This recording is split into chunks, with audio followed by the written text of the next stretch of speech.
келген боюнча да мисалы кечип келди, анан парызды окуп атканда эмени үн чыгарып айтат го, мисалы Аллаху акбар, самиаллаху лиман хамидах деп.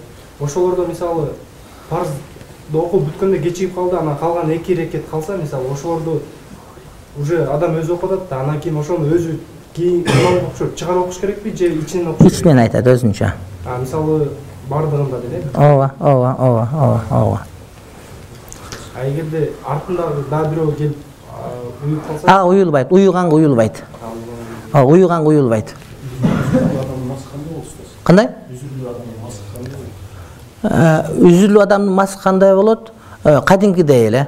Үзүрлүү адам деген жана кулагынан тынбай ириң агып аткан, мурдунан тынбай кан агып аткан, же заарасы тынбай тамчылап аткандар үзүрлүү болот. Бул адамдар ар бир намазга жаңы даарат алат. Даарат алганда бутун жуп масыны кийип алат. Анан даараты сынган дегенде сынып кете берет. Мисалы үчүн асырга жаңы даарат, шамга жаңы, пешиңге жаңы даарат алат. Алганда бутуна мас тартат деген сөз. Кайра бутун чечпейт. Үзүрлүү адамдын масысы кадимки адам масысындай эле.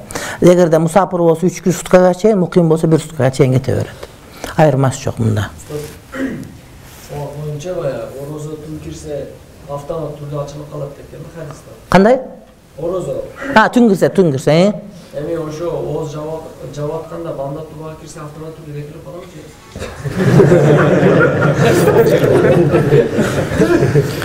Ооба. Эгер ниет кылган болсо, орозонун өкүмдөрүнө келет, иншалла. Эгерде мисалы үчүн саат 4-тө таң ата турган болсо, 3-тө эле ниет кылып койду бул. Бирок орозо башталып элек да, 4 киргенде автомат ооз жабылып калат деген сөз. Иншалла. Анан жанагыда эме бар, эгерде Рамазандын күнү болсо, ошол жанагы түшөгөнгө чейин уктап калып анан туруп бирок ниет кылып койгон болсо, анткени асли Рамазан ичинде болуп чоң ниет болуп бар да башындачы орозого кирдим деген ошол дагы эсеп болот дейт да. Пайгамбарыбыздын кыздары менен урпактары пайгамбарыбыздын жолун улайтты. Ошондо Фатима энебиздин жана немеси бар, Мухаммед Хасан Хусейн. Ошо канчанчы поколение болуп калат? Унутуп калдым, 29 бекен, 30 бекен ушундай. Муса Шариф азыр камакта, Кудайым жеңил кылсын. Азыр аркадагы суроо бербегендерден соң айтыңыз сиз. Салам алейкум. Башаламан биздин мазхаб боюнча боло берет. Тартип сүннөт, мустахаб боло берет. Шафи мазхаб боюнча болбойт. Ошон үчүн Ханафи мазхабтардын төрөсү ошого. Кандай ал эмес сууга бассейнге баш таштап туруп кайра чыгып кетсеңиз тарат жарай берет.